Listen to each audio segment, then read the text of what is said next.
Now, by saving your lightest values until last, it helps to just add more depth to your painting overall. Do you struggle to paint trees, especially when you're painting outdoors on plein air? Well, in this video, I'm going to show you a simple way that you can paint deciduous trees. Now, I'm painting outdoors near a town called Alexandra in the South Island of New Zealand. It was the beginning of winter and it's really quite rugged landscape with mountains in the background and, as I say, the start of winter. Now, one of the things that attracted me to this scene was this willow tree that still had a bit of its autumn foliage left on there, so I wanted to make that one of the central parts of the painting.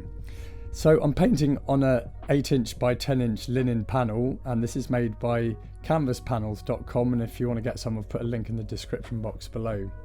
And I've sketched out my composition using burnt sienna mixed with liquid original, and liquid's going to be the medium I'm using that's going to help to thin the paint and also speed up the drying time, so perfect for plein air painting. Now, the first thing I want to do is paint my dark values first. So the darkest values are actually in this willow tree, and I've used a mix of burnt sienna and ultramarine blue, also with a little bit of alizarin crimson, so it creates a near black. And I'm sketching out the composition using a number 5 flat brush, so I'm trying to use the biggest brushes I can get away with so I can get some nice loose painterly marks, which really suits plein air painting. So far I've just marked out the trunk and the main scaffold branches. Now, as I said, I'd paint the darkest values first. This just makes it easier to paint the areas in light afterwards because we start to build up that tonal dynamic. And I'm using the same colours for the background here that I've used in the willow trees, so ultramarine blue, burnt sienna and alizarin crimson, but then I've also added some titanium white, so this makes the value lighter. So as landforms recede into the distance, the darks aren't as dark as they would be in the foreground. We'll find our darkest darks and our lightest lights in the foreground, and this is how we can create depth in the painting. So as I said, as the landforms recede into the distance, the darks aren't as dark and even the lights aren't as light. So this is how we can create distance in the painting. And also, if we paint these in the beginning, we get all our shadows down, it sets up the whole tonal dynamic in the painting. So this is how we can create realism, a sense of depth and distance, and we're not going to end up with flat looking paintings. Now, there's some low hanging cloud shrouding the tops of the mountains, so what I did was I mixed up a cloud colour, and it was actually the same colours that I've used for the willow tree and these background mountains, only there's a little bit more titanium white in the mix in order to lighten the value. Now, the value of the cloud shadows is almost a pretty similar value to the background mountains. One of the other things I've made sure to do is to make sure that these neutral greys in the landscape here, so in the background shadows and the clouds, I've made sure that they've got more of a blue cast to them. It just looks more pleasing in the painting, but actually if you look at the video footage right now and see the mountains in the background, it has a blue violet cast to it. And I've found that is the case in many landscapes around the world, but especially in New Zealand. A lot of colours drop out as you go into the distance, particularly yellows and greens, so this is something to consider. Now, so far I've marked in all my shadows, however I'm painting the shadows in the tree foliage here, so these are some autumn colours, and for this I used a mix of ultramarine blue with some yellow ochre and a little bit of alizarin crimson.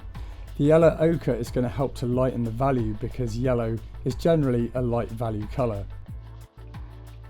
Now, already in this video you will have heard me talk about values a lot, and value is how light or dark your subject is, but when I'm painting I think more in terms of values rather than colour mixing. Of course the colour mixing is important. Now, the next thing I was doing was to add some of the areas of the tree canopy that's in light, so painting some of the half tones. So for this I used a mix of yellow ochre with some cadmium yellow, a little bit of ultramarine blue, because some of the colours of the tree foliage still had a bit of a green cast to it. There's still a few green leaves left, but mostly yellow. And then even a little bit of titanium white. There's some alizarin crimson in there as well. And actually I was able to use a similar colour then to start painting some of the yellows that are in the landscape and in the grass.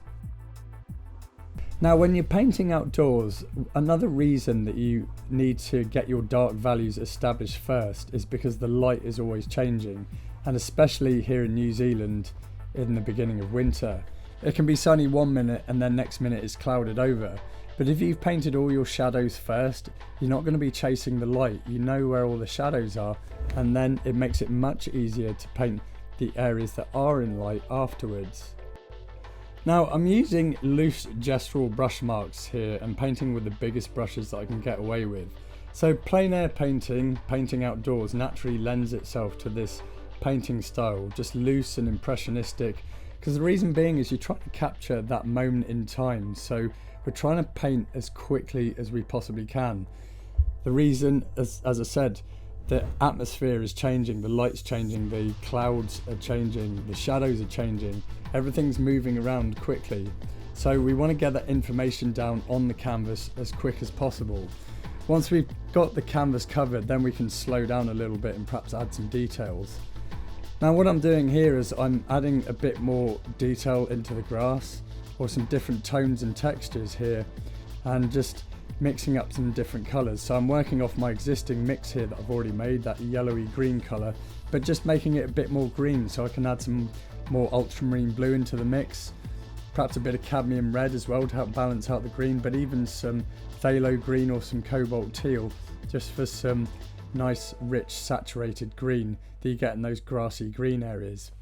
I do keep in mind, however, that it is the start of winter and a lot of the grass has died off.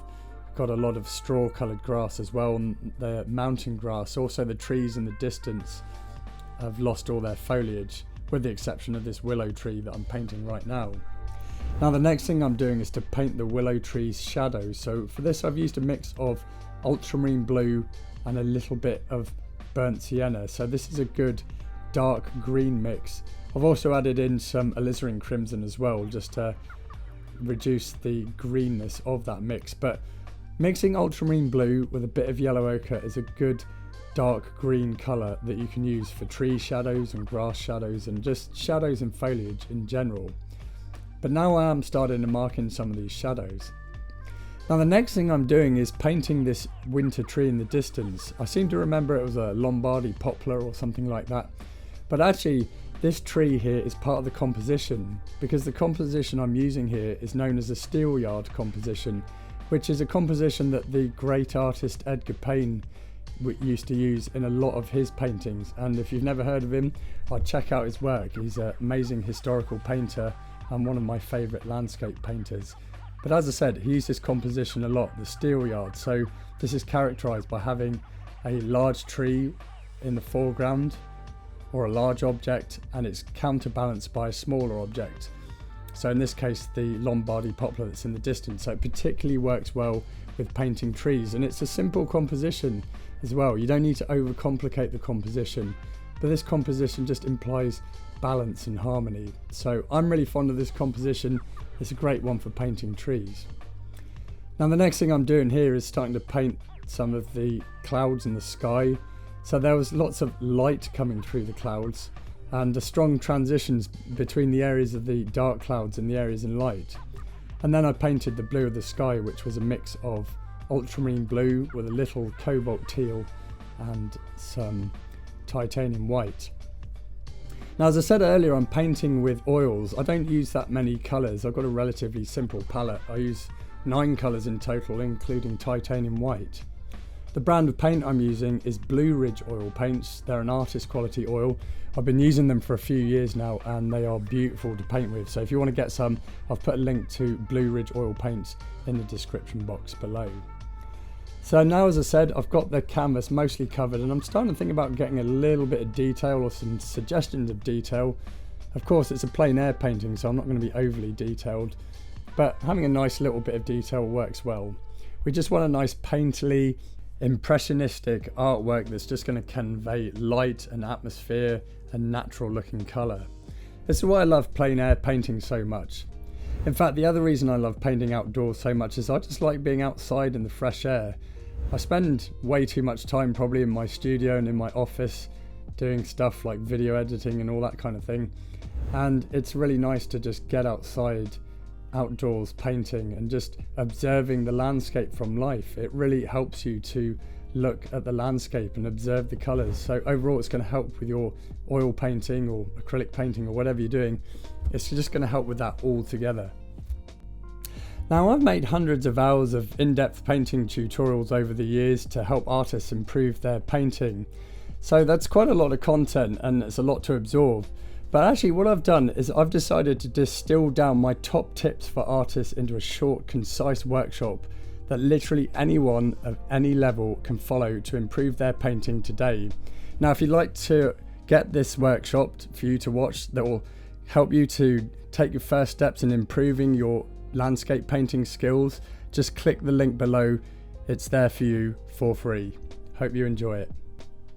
Now then, back to the painting, and I've got the canvas covered and I'm starting to think about getting it finished. So I'm adding a bit more detail now, so things like adding some more shadow to the tree foliage, and then adding some more branches, or the suggestion of branches, and perhaps a couple of twigs. Now, as I'm wanting to get into some finer brushwork, I'm now beginning to use some synthetic brushes, so a synthetic bristle, so I can get more finer mark, a more chiseled edge, and this is ideal for painting things like branches and twigs and things like that. So it's still a flat brush. This is a number 3 flat brush, and as I say, I'm just painting the suggestion of a few branches. I'm also just tidying up this tree all together. And actually, at this stage of the painting, this is where I'm restating my dark values. And it's something I do towards the end of my painting, so it's a way of tidying up shapes, just tidying up edges, things like that, adding a bit of extra detail, and it really starts to add more three-dimensional form to the painting overall.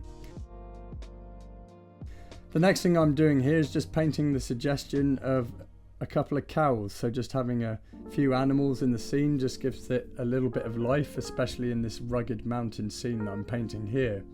And I'm able to use my flat brush here, my synthetic flat brush, with the same mix that I've used for the trees, so I'm just painting the silhouettes of these cows. And I seem to remember that they had black coloured fur anyway. These cows also help to give the painting a sense of scale, especially when they're stood next to the tree. Now, as this painting is nearing completion, one of the last things I do, actually with any painting, is I save my lightest values until last. So right now I've been adding a few more details and restating the dark values, but then I'm just building the whole thing up so I can add those final light values, and it's here in the clouds. So what I'm doing is I'm pretty much just using straight titanium white with a little bit of yellow ochre and just lightly brushing the paint over the top of the existing layer, trying to minimize the white of the paint mixing in with the paint below. Now, by saving your lightest values until last, it helps to just add more depth to your painting overall. This is why when I paint in the studio, I generally keep the painting tonally darker to begin with, so that I've got plenty of room to build up lighter layers of paint as I work through the painting. However, with a plein air painting, I try and get the whole lot finished in one go, so I save the lightest values until the end here as well. And by using the liquid original, sometimes the paint is just started to dry a little bit, that you can layer on some lighter layers on top without it mixing in with the paint beneath it. So there's some advantages to using liquid original. Now I'm just adding a few more shadows here and a few more details. There was some light value colour that I added to the tree foliage, and for this I used a mix of cadmium yellow with a tiny bit of ultramarine blue, a little bit of yellow ochre, some titanium white, and a small amount of alizarin crimson. So it's just a few little light highlights for the tree here. Now, if you'd like to learn more about painting trees on plein air, then check out this video here on how to paint trees in 6 easy steps. Hope you enjoyed this, and I'll see you in the next video.